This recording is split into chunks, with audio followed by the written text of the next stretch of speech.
कैसे कर लेते हो टाइम पास किसी और से, मोहब्बत किसी और से और शादी किसी और से।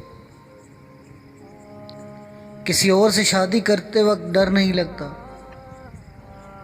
किसी की आस से, बद्दुआ से, किसी का दिल तोड़कर अपनी खुशियां कैसे मना लेते हो।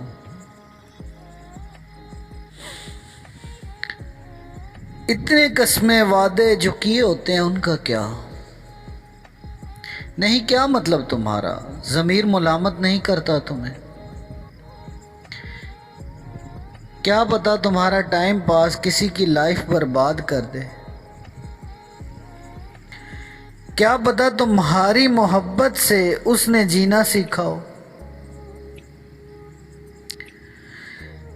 क्या पता तुमसे शादी करने के उसने ख्वाब सजाए हों। किसी को छोड़कर कैसे खुश रह लेते हो। यहाँ बात किसी लड़के की नहीं, दोनों की बात हो रही है। अरे निभा नहीं सकते तो मत किया करो मोहब्बत। बाद में मजबूरियों के ड्रामे, मोहब्बत को पाकीज़ा जज्बा ही रहने दे खुदारा। वक्त गुजारी को या तजस्सुस को मोहब्बत का नाम मत दें। अगर इतनी ही मोहब्बत है तो निकाह कर लें। ये क्या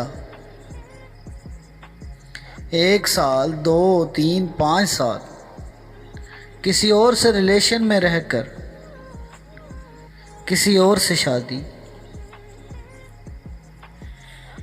क्या तुम्हें नहीं लगता ये ख़यानत है, धोखा है? कैसे कर लेते हो।